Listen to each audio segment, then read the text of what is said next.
ಚಿಕ್ಕಬಳ್ಳಾಪುರ ರಾಜ್ಯದ ಐತಿಹಾಸಿಕ ಧಾರ್ಮಿಕ ಕ್ಷೇತ್ರವಾದ ಚಿಕ್ಕಬಳ್ಳಾಪುರ ತಾಲೂಕಿನ ನಂದಿ ಗ್ರಾಮದ ಭೋಗನಂದೀಶ್ವರ ದೇವಸ್ಥಾನ ರಥೋತ್ಸವ ಹಾಗೂ ಮಹಾಶಿವರಾತ್ರಿ ಜಾಗರಣೆ ಅಂಗವಾಗಿ ಬಿಜೆಪಿ ಆಕಾಂಕ್ಷಿ ಶ್ರೀ ಹರಿಕೃಷ್ಣ ಫೌಂಡೇಶನ್ ಅಧ್ಯಕ್ಷ ಹಾಗೂ ಸಮಾಜ ಸೇವಕ ಆನೆಮಡುಗು ಹರೀಶ್ ರೆಡ್ಡಿ ಅವರು ನಗರದಿಂದ ನಂದಿ ಗ್ರಾಮದವರೆಗೆ 25 ಉಚಿತ ಆಟೋ ಸೇವೆಗಳನ್ನು ಒದಗಿಸಿದರು. ಈ ಉಚಿತ ಆಟೋ ಸೇವೆಗಳಿಗೆ ನಗರದಲ್ಲಿನ ಪಂಚಮುಖಿ ಆಂಜನೇಯ ಸ್ವಾಮಿ ದೇವಸ್ಥಾನದಲ್ಲಿ ಪೂಜೆ ಸಲ್ಲಿಸಿ ಹಸಿರು ನಿಶಾನೆ ತೋರಿಸುವ ಮೂಲಕ ಚಾಲನೆ ನೀಡಿದರು. ನಂತರ ಸುದ್ದಿಗಾರರೊಂದಿಗೆ ಮಾತನಾಡಿದ ಅವರು, ಭೋಗನಂದೀಶ್ವರ ದೇವಸ್ಥಾನದ ರಥೋತ್ಸವಕ್ಕೆ ರಾಜ್ಯದ ವಿವಿಧ ಭಾಗಗಳಿಂದ ಮಾತ್ರವಲ್ಲದೆ ನೆರೆಯ ರಾಜ್ಯಗಳಿಂದಲೂ ಅಪಾರ ಸಂಖ್ಯೆಯಲ್ಲಿ ಭಕ್ತರು ಆಗಮಿಸುತ್ತಾರೆ.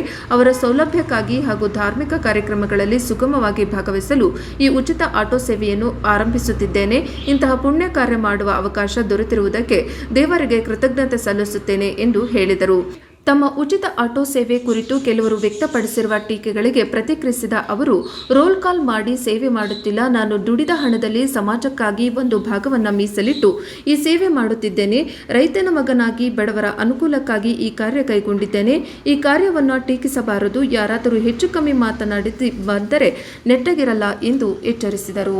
ವಿಶೇಷ ದರ್ಶನ ಅಂದ್ರೆ ಈಗ ದೂರದಿಂದ ಬಂದಿರೋರಾಗಿರ್ಬೋದು, ಹಣವಂತರಾಗಿರ್ಬೋದು, ಅವ್ರು ಬೇಗ ಸರ್ದಿಯಲ್ಲಿ ಹೋಗೋಕ್ಕೆ ಅವಕಾಶ ಇಲ್ದಿರ ನಾವು ಬೇಗ ಹೋಗಿ ದೇವ್ರ ದರ್ಶನ ಮಾಡ್ಕೊಂಡು ಬರಬೇಕು ಅನ್ನೋರಿಗೆ ಸ್ವಾಗತ. ವಿಶೇಷವಾಗಿ ಅದನ್ನು ನಮ್ಮ ಜಿಲ್ಲಾಡಳಿತ ನಮ್ಮ ಸರ್ಕಾರಕ್ಕೆ ಕಳಿಸ್ಕೊಟ್ಟಿದೆ.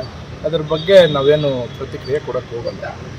ಅದೇ ರೀತಿ ಸರ್ಕಾರಗಳು ಯಾವುದೇ ಈಗ ಮುಜರಾಯಿ ಇಲಾಖೆ ದೇವಸ್ಥಾನಗಳಿರ್ಬೋದು, ಈಗ ನಮ್ಮ ಚಿಕ್ಕಬಳ್ಳಾಪುರದಲ್ಲಿ 1100 ವರ್ಷಗಳ ಇತಿಹಾಸವುಳ್ಳಂಥ ಭೋಗನಂದೀಶ್ವರ ಯೋಗನಂದೀಶ್ವರ ಇವತ್ತಿನ ದಿನ ನಾವು ತಮ್ಮ ಎಲ್ಲ ಸೋಷಿಯಲ್ ಮೀಡಿಯಲ್ಲಿ ಆಲ್ರೆಡಿ ಅದು ಪಬ್ಲಿಸಿಟಿ ಆಗಿದೆ ಅನ್ಕೊಂತೀವಿ. ನಮ್ಮ ಸ್ನೇಹಿತ ಅಭಿಲಾಷ್ ಅನ್ನೋರು ಕೂಡ ಇದ್ರ ಬಗ್ಗೆ ಪ್ರತಿಕ್ರಿಯೆ ಕೊಟ್ಟಿದ್ದಾರೆ.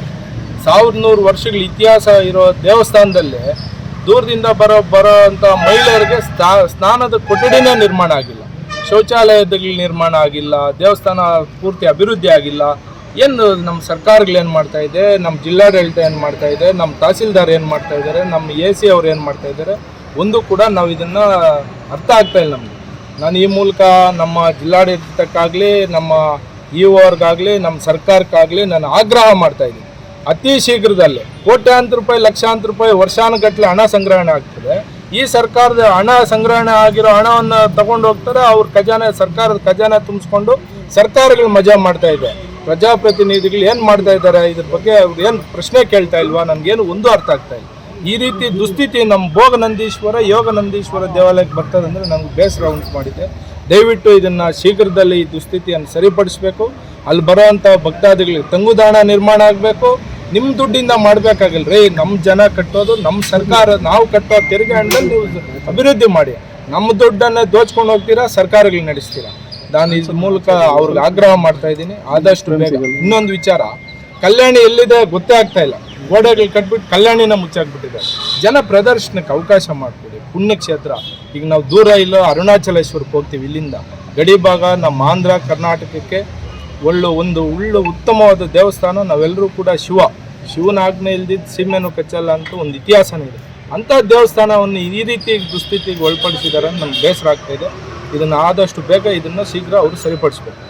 ಏನು ಹೇಳ್ತಾರೆ ಸರ್, ನನಗೆ ಸುಮಾರು ಕರೆಗಳು ನನಗೂ ಮಾಡಿದರು. ನಮ್ಮ ಮಿತ್ರರೆಲ್ಲ ನನಗೆ ವಾಟ್ಸಪ್ ಮೂಲಕ ಈ ಆಡಿಯೋಗಳೆಲ್ಲ ನನಗೂ ಕಳಿಸಿದ್ರು. ಕೆಲವರು ಹಣ ನಮ್ಮ ಹೊಟ್ಟೆ ಮೇಲೆ ಹೊಡಿಬೇಡಿ, ನಮ್ಮೂ ರೂಟ್ ಗಾಡಿಗಳಿದೆ, ನಮಗೂ ಅವಕಾಶ ಮಾಡಿಕೊಡಿ ಅಂತ ಕೆಲವರು ಕೇಳಿದ್ರು. ಕೆಲವು ಸ್ಟ್ಯಾಂಡಿಗೆ ನಂದಿ ಕ್ರಾಸ್ ಅವ್ರು ನನ್ನ ಹತ್ರ ಬಂದು ಸವಿನಯವಾಗಿ ವಿನಯವಾಗಿ ನನ್ನ ಹತ್ರ ಅವ್ರು ಕೇಳಿದ್ರು. ಅವ್ರಿಗೆ ಅವಕಾಶ ಮಾಡಿಕೊಟ್ಟಿದ್ರು. ಇಂಥ ಗೊಡ್ಡು ಬೆದರಿಕೆಗಳೆಲ್ಲ ಈ ಹರೀಶ್ ರೆಡ್ಡಿ ಅದರ ಮಗ ಅಲ್ಲ. ದಯವಿಟ್ಟು ಅರ್ಥ ಮಾಡ್ಕೊಳ್ಬೇಕು. ನಾವು ಮಾಡ್ತಾ ಇರೋದು ಸಮಾಜ ಸೇವೆ. ರೋಲ್ ಕಾಲ್ ಮಾಡಿ ಸಮಾಜ ಸೇವೆ ಮಾಡ್ತಾ ಇಲ್ಲ. ನನ್ನ ಸ್ವಂತ ಹಣ, ನನ್ನ ರೈತನ ಮಗ, ನನ್ನ ಕುಟುಂಬ ದುಡ್ದಿರೋ ಹಣದಲ್ಲೇ ನಾನು ಇವತ್ತಿನ ದಿನ ಸಮಾಜ ಸೇವೆ ಮಾಡಿ. ಎಷ್ಟೋ ಜನ ಹೋಗೋಕ್ಕೆ ಅವಕಾಶ ಇರಲ್ರಿ. ಇವತ್ತಿನ ದಿನ ನಂದಿ ಕ್ರಾಸ್ ಹೋಗ್ಬೇಕಂದ್ರೆ 50 ರೂಪಾಯಿ 100 ರೂಪಾಯಿ ಚಾರ್ಜ್ ಮಾಡ್ತಾರೆ. ಆ ಚಾರ್ಜ್ ಉಳಿಲಿ ಅಂತ ನಾವು ಸ್ವಂತ ನಮ್ಮ ಹಣದಿಂದ ನಾವು ಇವತ್ತು ಸಮಾಜ ಸೇವೆ ಮಾಡ್ತಾಯಿದ್ವಿ. ಈ ಗಲಾಟೆ ಮಾಡೋದು, ದೌರ್ಜನ್ಯ ಮಾಡೋದು ಇವೆಲ್ಲ ಮಾಡಿದ್ರೆ ನಮ್ಮ ಹತ್ರ ಇವೆಲ್ಲ ನಡೆಯಲ್ಲ. ಇದನ್ನು ನಾನು ಸಹಿಸೋದಿಲ್ಲ, ಅದನ್ನ ಆಗೋಕ್ಕೆ ಬಿಡೋದು ಇಲ್ಲ.